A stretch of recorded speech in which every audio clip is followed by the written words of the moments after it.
Well, thanks for being with us, everybody. It's time to get rolling with our Leadership During Crisis series from Tri-State Manufacturers Alliance.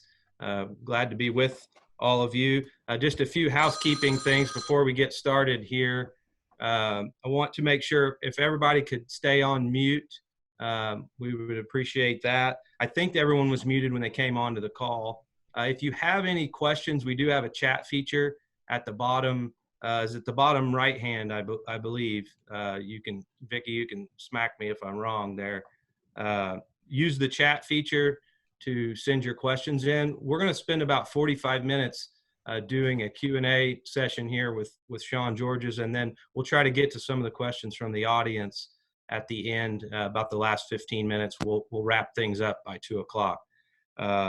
So there's also options for your view at the top right-hand corner of your box. You can switch to the speaker view if you would prefer that, or you can see a range of folks on the call as well. So just want to go over those few housekeeping things. So I'll kick things off by introducing my friend Sean Georges. We're so excited to have him with us today. He agreed to do this back in November, I think, and it was going to be an event at Ivy Tech, and we were going to talk about how leadership influences corporate culture. So like everyone, we've pivoted a little bit here, and but he still was gracious enough to come on and speak about this similar topic, but how it relates to leading in this time of crisis. So Sean serves as the in-house counsel for Carnival. Everybody's familiar with Carnival around here. He's also the secretary to the board of directors, and he's senior vice president of HR. And previously, he was in private practice as a lawyer in Evansville. He was a commissions officer and judge advocate with the United States Marine Corps, and he's a graduate of the United States Naval Academy. So he's got an outstanding resume, and I've had a luxury of spending a little bit of time with Sean, and I can attest that he really does walk the talk. So he's going to be great today. So Sean, why don't you just kick us off by telling us a little bit about you do some leadership speaking and writing, kind of what led you to that, and what led you here to speak to us today. I appreciate it. Thank you. Great to be here. Tri-State Manufacturers Alliance. I'm honored and humbled. Wish I was looking everyone in the eye, but that's not possible in these times. I'm happy to be here and to share. And I've been passionate about leadership, not just as an academic subject, but as a living, breathing set of responsibilities that I think we all carry. And certainly the flame was, actually it was more of an explosion that happened in my life when I entered the Naval Academy and had an opportunity to both experience and be subjected to various leadership approaches, and then also to test myself. How could I influence another human being, even one, in a particular situation where we were trying to accomplish something, a shared mission, a shared purpose. And over the course of my 13 years in the Marines, and then after I left the Marine Corps and entered the civilian world, continuing through today, I've been exploring and growing and learning about leadership. And I feel that there are a few things to share, and I kind of wanted to share that with you here today, and I really appreciate the opportunity. I was telling Matthew how I never turn down an opportunity to discuss and to try to help people to understand and carry their leadership responsibilities. So it's both a passion and a conviction. Thank you, Sean. You mentioned one other thing, just it's not really self-promotion, but with a friend of mine now at work on a leadership book. It's about helping to provide guidance in a journey, a leadership development journey that we all have to travel.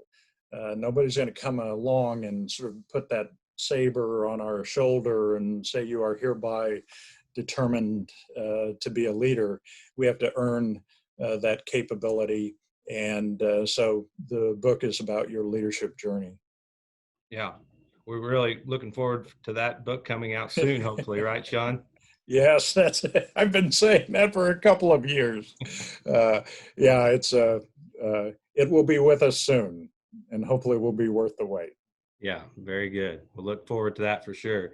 So, first question I've got for you here today is how should we apply employee engagement principles to create a strong, cohesive team during these interesting times that we're in? I just want to step back for a second from that and establish kind of a foundation, a baseline. All of these things that we are all dealing with now in these really challenging times, and there's no question. They've all got to come, our response to them have to come and be based on a foundation. And I think, first of all, there's a need to understand the opportunity and the responsibility that each of us has. And we define leadership fairly simply. It's who you are and what you do that moves others to want to commit and act in the direction of a shared mission. Now, there's a lot of stuff in there, but part of it is that it's a very human set of both responsibilities and behaviors. It's mission focused, and you can only move another human being in a significant way, in a deep way, through relationship. So it's through our relationship with these people around us. We call them teammates, and I like that kind of a way to look at it. Someone once said life is a contact sport, and I think that's probably true. So whether it's your wife, your husband, a child, a person in the workplace, somebody who you're involved with, a third party, a vendor, we have an opportunity where there's this context of a shared mission. We have an opportunity to develop an authentic relationship with that person, even if it's just in the moment. And it's one of a servant. It's a servant's perspective. So leadership rests on this foundation of me as a leader, you as a leader, serving both the mission and this person that you're engaging with. And in a moment, I'll show you what I actually developed, kind of a visual on that. So whether we're talking about employee relations, whether we're talking about kind of on up the chain of command, we're talking about our relationship with our peers, however you sort of view the world, leaders have to approach it from kind of an operating system that is about serving and is finding your best and highest role. And we'll talk about that here in a moment. When you think about uncertain times, when you think about challenging times and how that impacts the people around you and how it impacts the accomplishment of mission, I think some things really come to the forefront. First of all, I think this is an opportunity. Even in a time of a pandemic, there are opportunities around us, opportunities to clarify what we're all about. What is this thing, this mission that we're trying to accomplish? Is everyone clear? Do we need to refine it? Secondly, with your teammates, I think there are opportunities to build that human relationship, that sense that we are all in this together. And you are important to how we navigate through these challenges. It says a lot about, and everyone on this call, they're probably understanding a little bit more about how they do business. And one of the things, and how their culture is really structured and aligned. If it is all top down, I'm the smartest person in the room. I'll tell you what the answers are. I'll define the problems. I'll give you the solutions. I just need you to execute. Then, well, that says a lot about how your team is structured.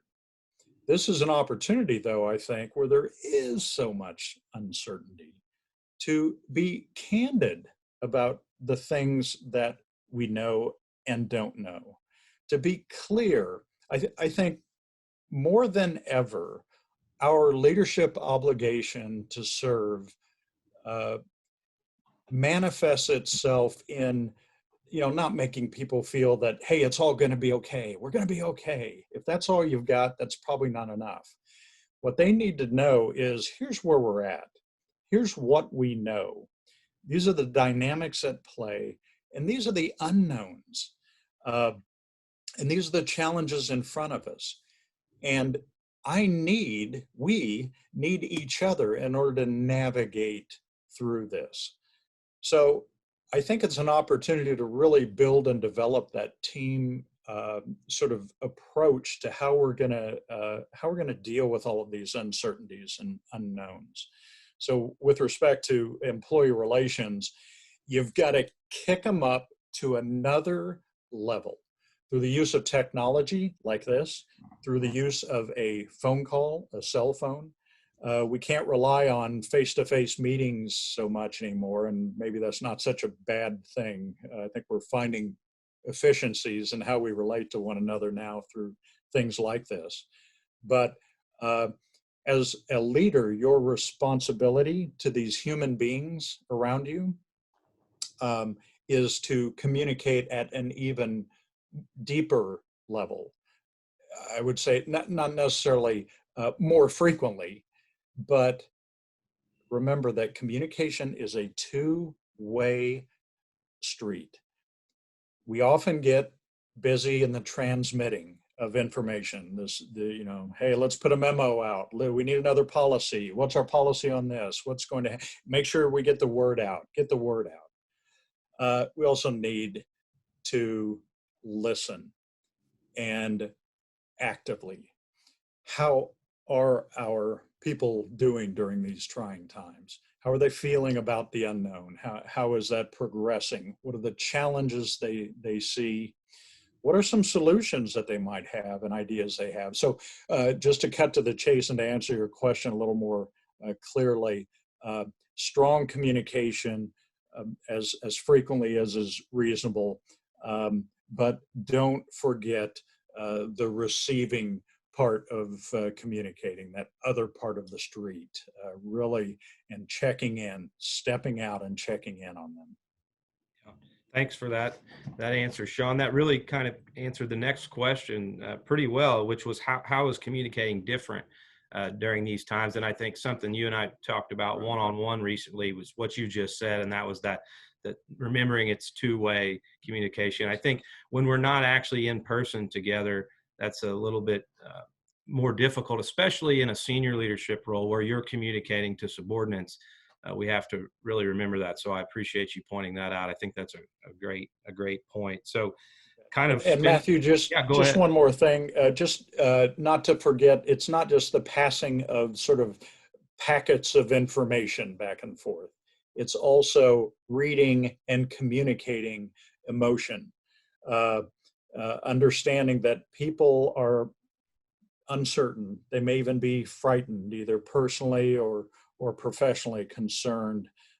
There is so much that we need to be disciplined about and I'm not saying do not be authentic. In fact, you must be authentic, but be thoughtful about the emotions that you're communicating.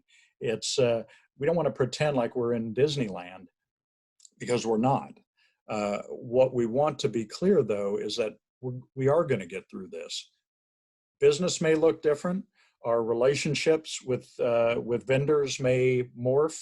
The way we do business, even some of our core businesses, and you know this, Matthew, may be shifting and changing. And but you've got to have an ability to stay committed to mission and to communicate, I think, a degree of optimism that we will get through this. And I think that's an important part of that communication aspect. Yeah, absolutely. That really covers the next question too, which is how do you alleviate stress? So I think you kind of hit on it. I mean, the biggest thing is being honest and like you said earlier, talking about what you know and what you don't know and the optimism, but maybe speak to that just a little bit more. Sure. I think especially for people in a leadership position, we're often so focused on our teams or on the things that need to get done. Uh, One of the things that comes up in these stressful situations is not only making sure you're looking out for the welfare of these human beings around you, your teammates, but we need to take care of ourselves as well.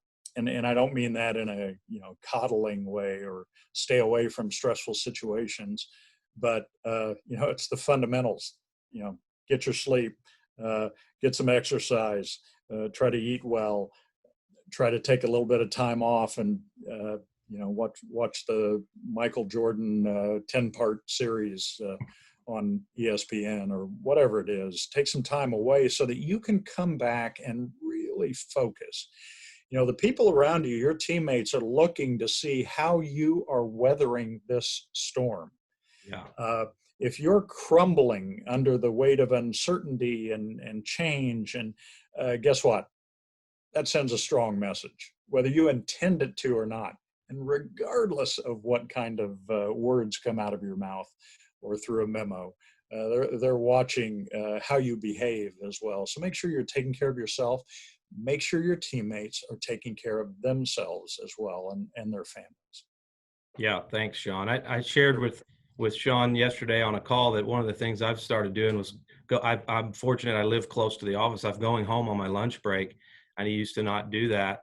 And I think I might be as productive or more productive than ever. That little reprieve in the middle of the day, knowing a lot of stress that we're all dealing with right now, and to be able to just kind of step away for an hour and see my kids and eat a turkey sandwich and come back to the office. So you're right. It's good to take a little time to just kind of step away for a minute and then go back to it. Thank you. Yeah, that's excellent. So how does someone's leadership style change during a crisis versus how they might normally show up? Are there differences, or what do you think about styles? I think it's an excellent question, and I have a strong position on this. Maybe it's because I'm a simple person and was a Marine. We like to look at life in a simple way. Uh, I believe this. There is one style. There are no styles. There's one approach to leadership, and it is that of a servant. Serving primarily, that's your first mover. You are serving your people in alignment with mission. Serving in alignment with mission. It's a sacred responsibility. It never leaves you. It's the heart of what it means to lead, rather than top down like the org chart, issuing orders and waiting for people to follow and execute. This is, you are engaging with your teammates, with your team, from the bottom, looking up, building that strong relationship in alignment, always aligned with the mission. We've got a slide on this. Not to interrupt you, maybe we should put the slide. No, that'd be great if we could do the visual real quick. Yeah, I think it's the second slide. Yeah. Is it up? Yeah. Outstanding. So in the center of that slide is this graphic, and you can see how expert my artwork is, very advanced. But you've got mission at the top, and you've got an arrow, meaning that's the direction we're aligned with. You've got these three stick figures, just representative of the team, our team or our family or whomever we are serving. And there they are. They're also aligned with mission. They've got different roles, primary roles and responsibilities. And then there you are. And I don't care if you are the CEO and the grand marshal of the parade, or a senior vice president, or if you're the smartest person in the room, or you went to Harvard or Yale, you are at the bottom. You're the smallest stick figure at the bottom of every interaction. And in your mind, your focus is on how can I serve? How can I serve this person or this team so that we can accomplish that mission? That is the primary perspective and approach to every interaction, everything. And as you can see on that slide to the left is a phrase I learned in the Marine Corps that was stressed from day one. And there we were. You know, I'd spent 4 years at the Naval Academy, graduated with a commission, worked my tail off to make that happen, and it feels like I'm starting over. And then they tell us this. Guess what, gentlemen? And we were all males in that particular class, but ladies and gentlemen, leaders eat last. It was a real perspective on how you went through the chow line. You made sure your Marines, your team, got fed, ate first. If there weren't enough pancakes by the time you got up there, then you ate, whatever, cornflakes. And I love pancakes. So leaders eat last, but more broadly, your primary concern and your energy and your attention is on what does your team need so that they can go do what needs to be done to accomplish that mission. You'll take care of yourself, but you'll do it. That's not your primary concern. You do that last. Leaders eat last. And if you remember only one thing from our talk today, that's a great phrase that sort of sums it all up. Leaders eat last, and your perspective is that perspective where you're looking up and taking care of your people and seeing to their needs and challenging them and being there for them and with them in the direction of mission. And then the final thing I just wanted to say on the right is a key point. We get so caught up in titles and all of the authority, and listen, whether you are leading or not is always subject to proof, because lead is a verb. What are you doing? How is your behavior moving this team and serving this team in the direction of mission? That is it. Leadership isn't a position. It's not a title. It's not a rank.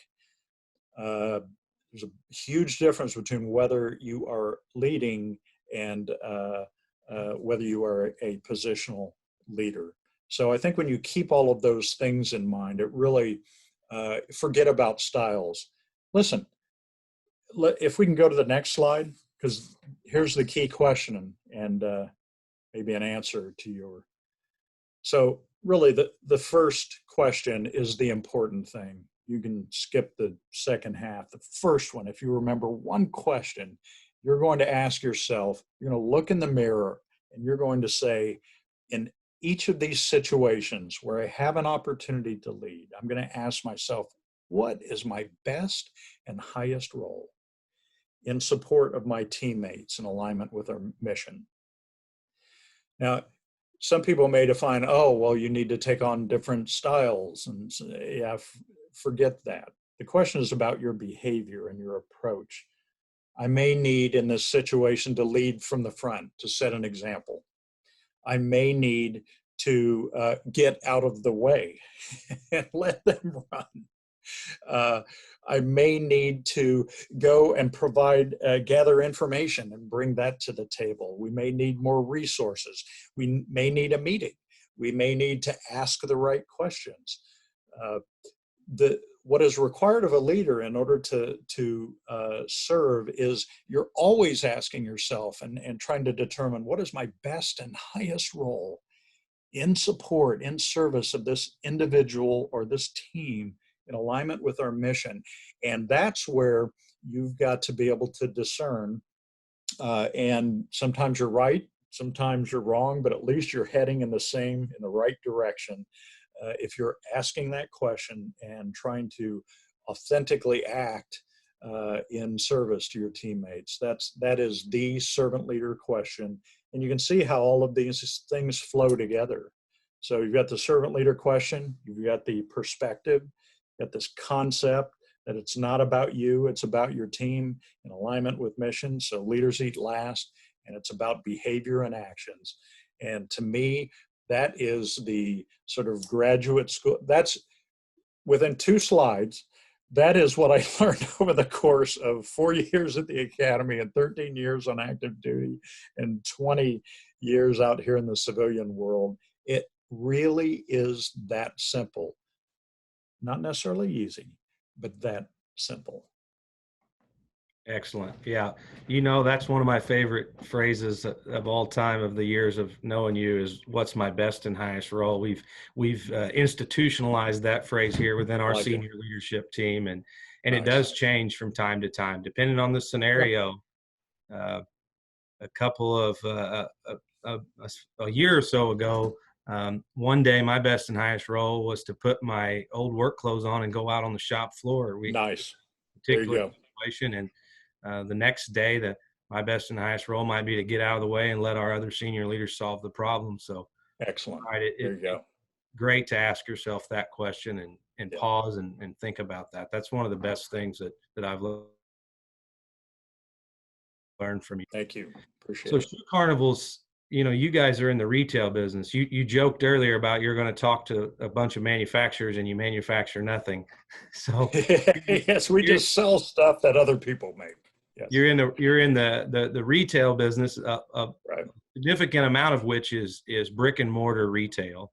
So you potentially, you know, one of the sectors that could be getting hit the hardest here. So you guys, it's my understanding that Shoe Carnival didn't lay off or furlough its employees.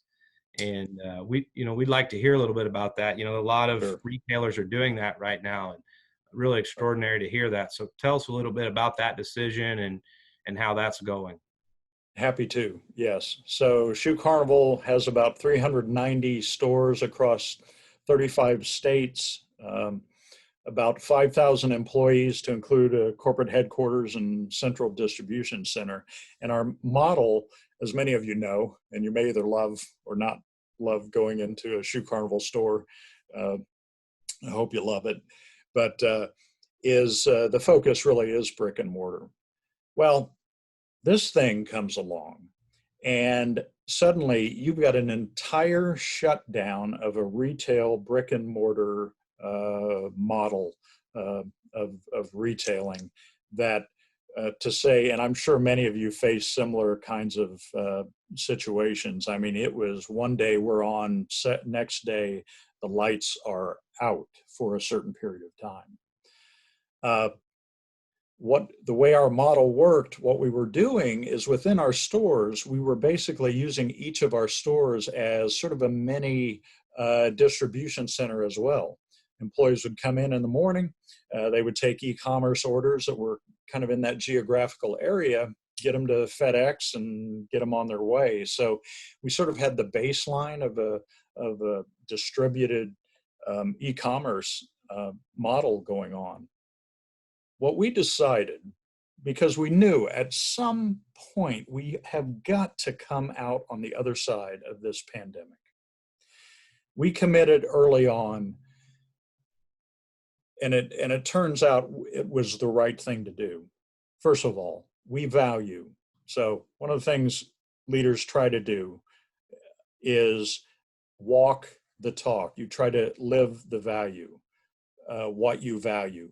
We say, as many do, we value our people. In fact, they're number one. Well, when push comes to shove, is that in fact the case? For us, it was an absolute primary consideration that we take care of our people. So what we determined to do was to shift all of our marketing, all of our e-commerce effort, and turn about everyone we could in the direction of e-commerce. We knew that could be the lifeblood of this company while we continued to prepare to exit this pandemic situation. We decided that for several reasons that it was more valuable, more important to keep our people engaged, keep them in the stores, preparing for e-commerce, keep them on board, continue to pay them, sometimes even when they weren't able to work. Although we sent our folks home and had them working remotely from the corporate headquarters, we committed to trying to create cash flow through the e-commerce side of the world, since we knew people were going to be purchasing more online because they couldn't go to a brick and mortar store. And we were able to keep both increase our e-commerce sales, not lay off our people, keep them engaged in both supporting e-commerce and getting ready to come out the other side. As soon as the governors started turning the green lights on, our stores were ready. We had signage ready in the stores. We had our processes. We had our stickers on the floor, and everybody was squared away and ready for the customer to show up because we didn't send them out to unemployment. And I'm not being mean to anyone who may have to have done that. Fortunately, we were in a financial situation which was stable. We were in a situation where e-commerce gave us, and the growth in e-commerce gave us the ability. And I'm telling you, when some of our competitors are having a difficult time getting their people back and engaged, and they've either moved on after layoffs, or so it turns out to be, first of all, it matched the values that we have. Secondly, it was a smart business move, and we are out there running fast. So I'm really, really excited and proud. Listen, we could have been wrong. We could have been wrong. We could have eaten up, the cash flow may not have flowed the way we wanted it to, or this thing could have extended to a point where, it was, however, guess what? We would have been in the same place, just on down the road a couple of months. But in any event, so proud of us and the fact that we were able to do that and made that commitment. Yeah, that's terrific. Great example for the rest of the community, and glad that you guys are back on track, and yeah, thank you. Appreciate it.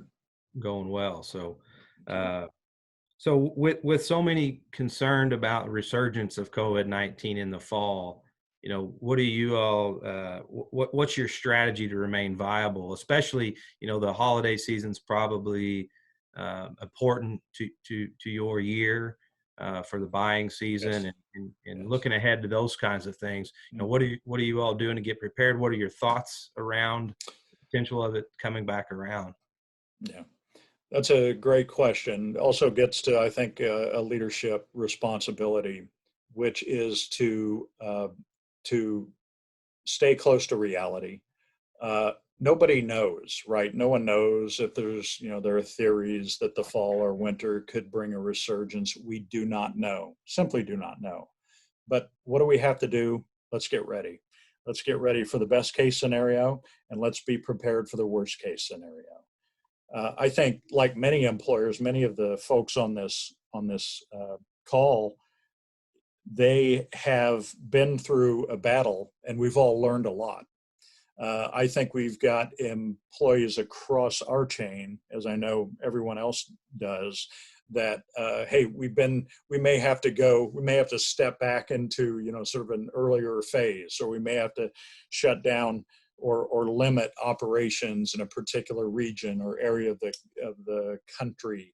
The good thing, and I think we all should be optimistic about this, is that people understand sort of where we've been and where we can go.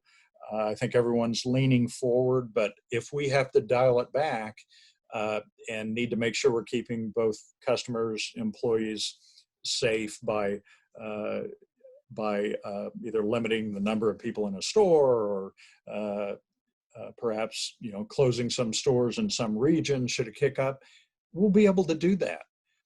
But here's what we've built, and this is what leaders try to do. Because of how we've conducted ourselves, we've built a stronger foundation for trust. They know what's important beyond what we say. And I think we've got a stronger position to come out the other side again. And who knows, until we get a vaccine in place in this country, which, I think there's been some amazing news lately, but it could be next year. And until that point comes, I think we have got to stay realistic and know that, hey, we may need to step back again, or in various parts of the country, and we'll do that. But we've got a clear line of sight.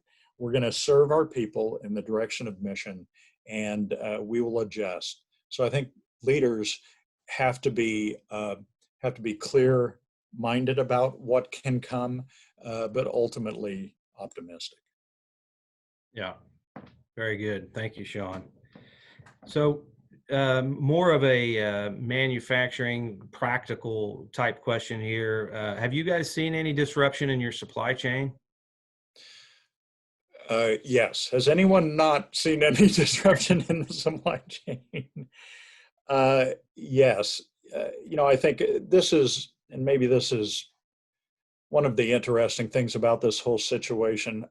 Everyone at every level in every industry has been affected, um, and has had to make adjustments and get creative. And what we have found, and I'm sure it's true for you, is that, again, the best and highest role. What is our best and highest role in support of the people we depend upon?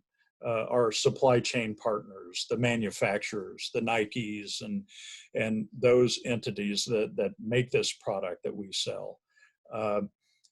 We are going to stay engaged and have stayed engaged with them. We have stayed in communication. We have taken a business partner approach to shared problems, rather than just, hey, this is our position. We're not going to, we're not going to pay our bills for the next 3 months. You guys are going to have to just eat that. And we've tried to operate. Again, I think it's in a reality based situation where, listen, we do have shared pain here. We need you. You need us. Help. Let's work together to find ways to keep advancing towards the new reality, whatever that is. And the one thing that's come out from all of this, whether it's dealing with landlords when your stores shut down, whether it's dealing with an entity like a Nike or Skechers or a manufacturer that creates this product, these are human beings on the other end of the phone or the other side of the Zoom meeting or Microsoft Teams. They've got concerns, they've got interests, we have concerns, we have interests. And if you continue, again, looking at finding that way to serve one another, there's no question that is the most effective, most high payoff way to operate. And so again, we Marines like to keep things simple, and leadership can be simple, but we have been, I think, trying to lead in our industry by serving in this way. We've been trying to help to be a part of the solution with respect to our vendors and the people that we work with. And you don't have to try to be something different with different people in different situations. Treat them all with respect, dignity, be candid, share information, build that team that is really focused on a shared mission. Yeah, outstanding. I just wanted to remind the audience that you can submit your questions via the chat feature. If any of you have any questions, we're going to wrap up our first part of the session here, and we'll start taking questions from the audience. Anything else, Sean, that you can that we didn't maybe touch on in the questions that I had for you? Anything you can think of? Just one thing. I think one of the things that has come out of this working remotely and some of these other things we've had to do is, I hope, and I truly mean this, people have said, well, let's get back to normal. I think there's a real opportunity here. Yeah. I don't know if we want to go back there. in some respects. We want the new normal. So part of what we get to do as leaders is to help be a part of that discussion and be asking those questions about what are the core things that we need to be busy about. Are our priorities straight? Uh, do we need to continue to do A, B, and C in the same way? Are there new ways? Can we do a Zoom meeting? Do we need to do more frequent check-ins? Those kinds of things, I hope we come out of this changed, transformed, both individually as leaders and in our teams and our organizations. And I don't want that to sound Pollyanna-ish.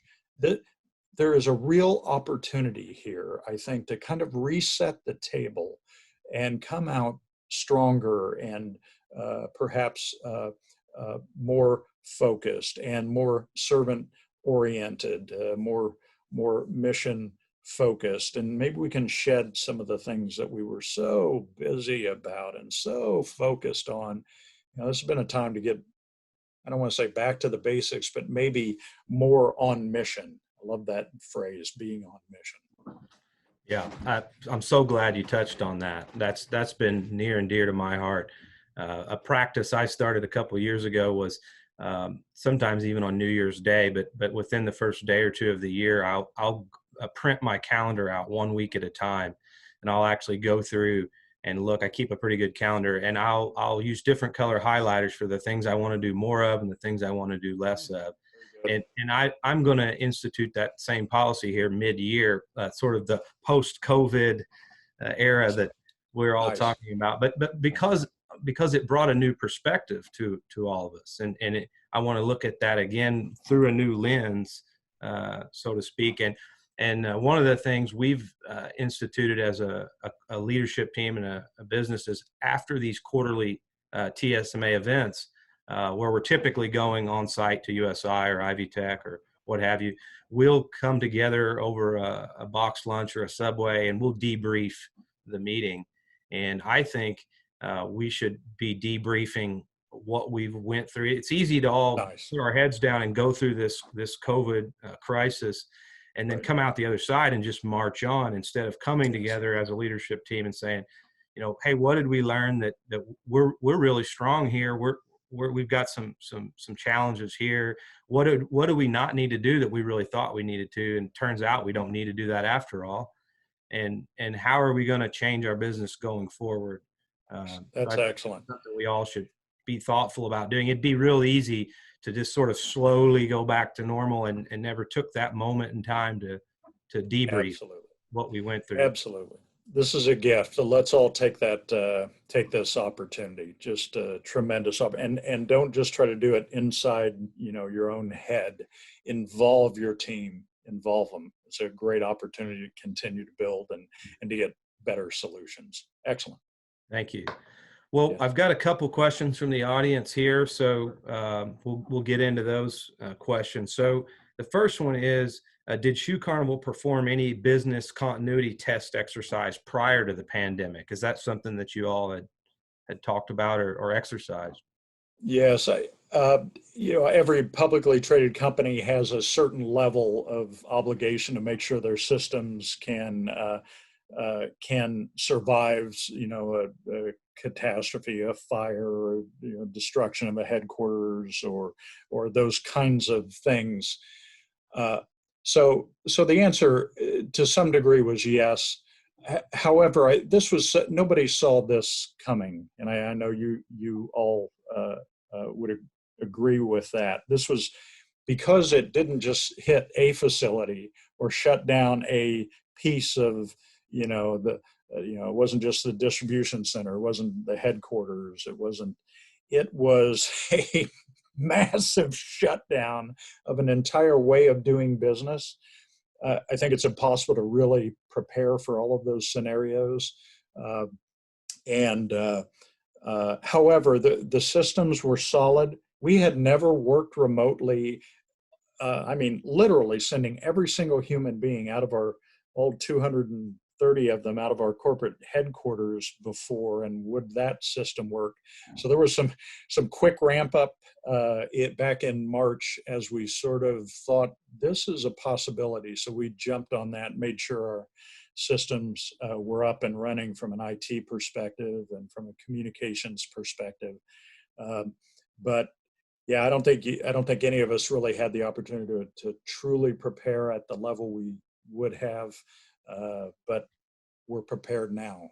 Yeah. Yeah. Good question. Well, I don't see any other questions from the audience right now, so they're letting you off easy, Sean. Yeah, that means either I was thorough or I had completely confused all. No, I think it was excellent. We did just get one more, and we have a few more minutes, so let's look at that. What are your thoughts on the varying levels in which the employees see the new restrictions and PPE requirements versus their individual freedoms? So there's an interesting one for you. It's a great question, though. I mean, I've been sensitive to that here as well. I mean, it's like that's a slippery slope.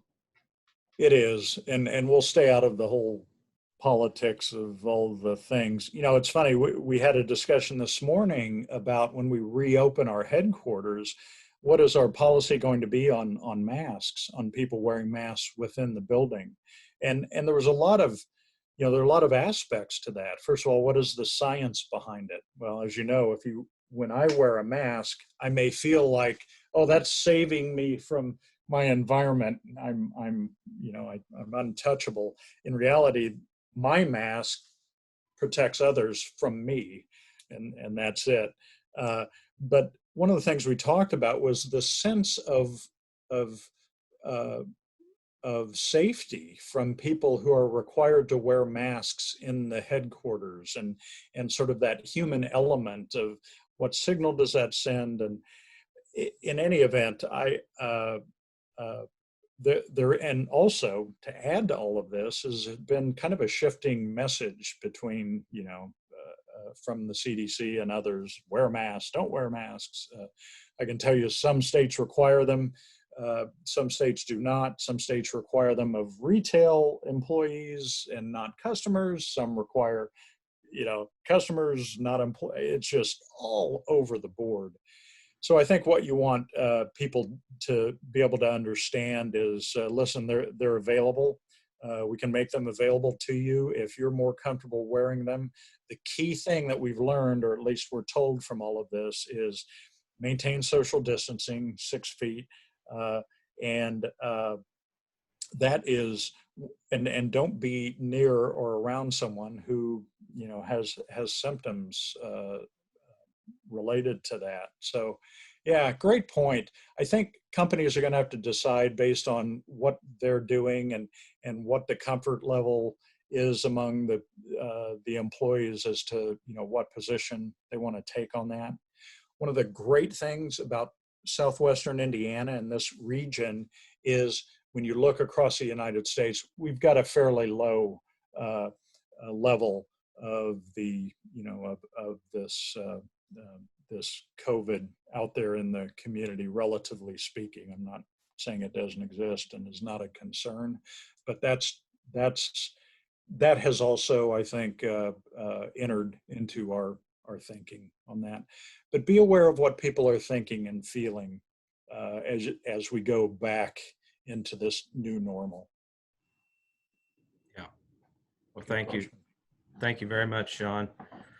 Well, this has been very informative. Always appreciate your thoughts on leadership, and hope everybody has taken away a couple of those nuggets. Appreciate from this.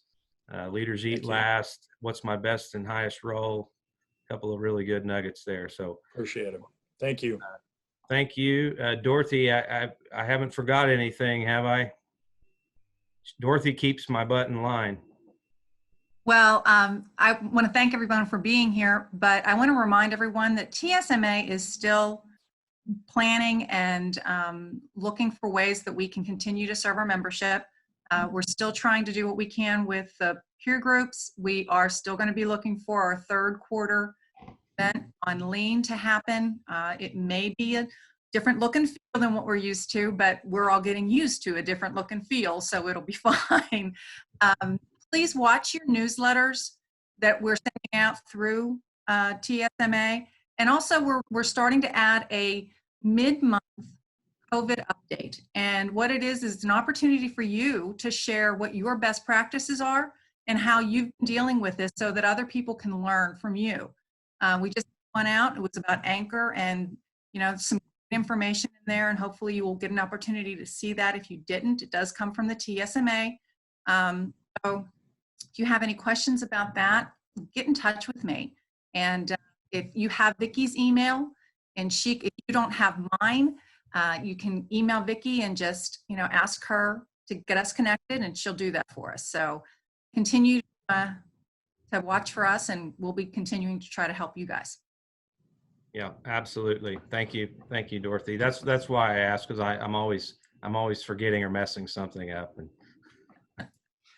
thank you. Well, thanks. Well, we need a team. Oh yeah, Yes. They roped me into taking this chair position for another year, and I said only if Dorothy stays to help. It's the only way I'm doing this another year. See, so I'm calling you out right in front of all these people, Dorothy. I know, honey. Well, thanks for